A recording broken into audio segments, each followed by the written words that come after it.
Hi everyone. The year 2020 started off with a lot of excitement for a traveler like me. The very first weekend, I went on a weekend trek.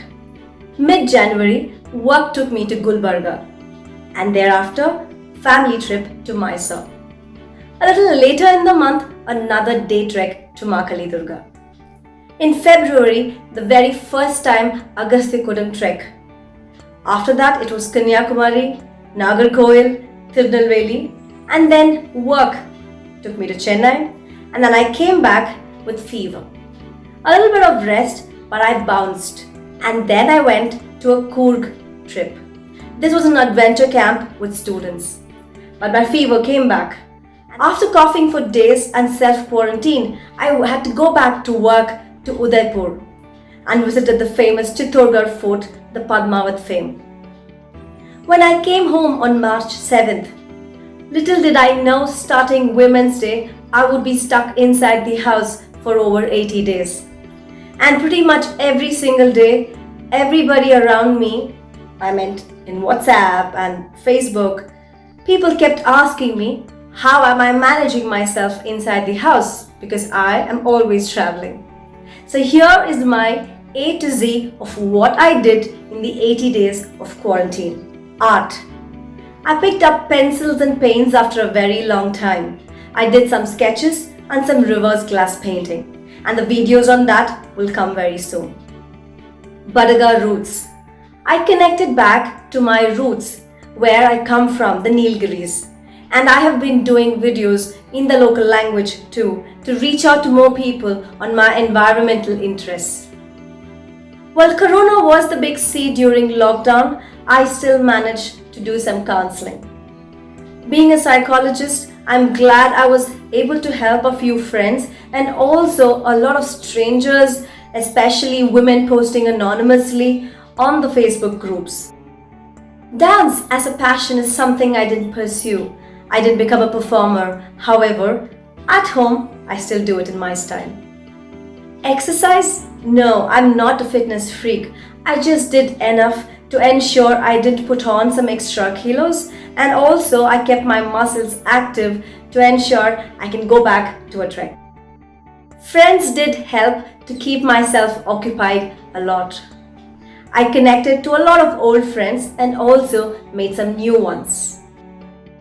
Games, especially in mobile, was not something that I did very often, but lockdown, I got hooked onto it. Why not? When I can forget everything else and just be focused on getting through that level.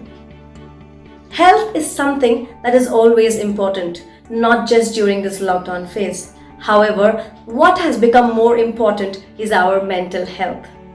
And I am glad I've kept myself happy and healthy. Ideas have been creeping out from all sides of my head. However, there have been only few that I was able to implement. A lot more in the pipeline, and I'm waiting to get out and get going. Jokes. The most important part of our body, according to me, is a funny bone. What's life without a little bit of humor? The more we laugh, the more healthier we are. And thanks to all those online memes, oh my God. Kitchen. Wait, I didn't go there. I didn't bake a cake. I didn't make Dalgona coffee. However, miles across from here, my sister was the one who explored a lot of recipes and kept sending videos. You can watch them on Lively Looks. Lazy. I also love my lazy, laid-back moments. If not now, then when? We are so caught up in the rat race all the time. Not me, but generally. Music. Not just listening, but I connected to it by starting a series with my favorite lyrics from Tamil cinema. And in my recent videos, I have even started singing. I don't claim to be flawless, but who doesn't love music, the universal language?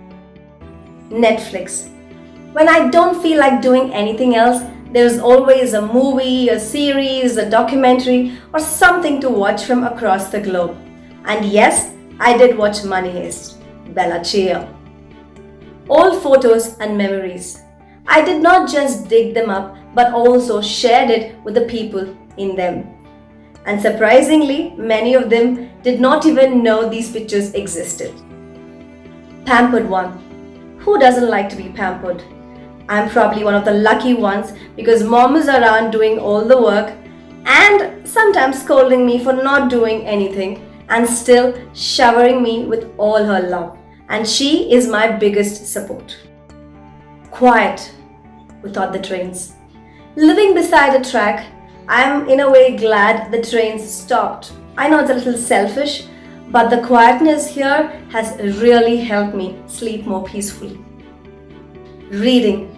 As much as I want to hold a paperback and smell the pages, for now most of the reading is online. But still, reading is reading. Sleeping without an alarm to wake you up is one of the biggest blessings in life. Except for only one day when I had to take a call early in the morning, I have been sleeping until nature wakes me up. Thinking a lot. For all those who keep asking me what keeps me busy, this is it. It is not free time, it is me time. Update myself with how the world is changing and upskill myself to adapt to it. Veganism has become a boon during lockdown. We made homemade milk and curd from soybean, coconut and peanut. What more do you want? Web research is for my knowledge thirst, and my word origin series is a proof for that. Xenophile is a word that I discovered recently, and this means knowing, liking and taking interest in something which is foreign, cultures, objects, people, and that's something that I've always been doing, so I don't mind me calling a xenophile. YouTube channel that I started on April 7th. Close to 2 months now, and I have crossed 500 subscribers, and this is my 50th video. Zeal in everything that I do, I believe, does make a difference, not just to me, but to everyone around me. Now, those are the things that I did in the 80 days of quarantine. That was my A to Z. And I'm going to continue to explore more things that I can do. The lockdown and the limitations are outside the house. In here, I am the princess.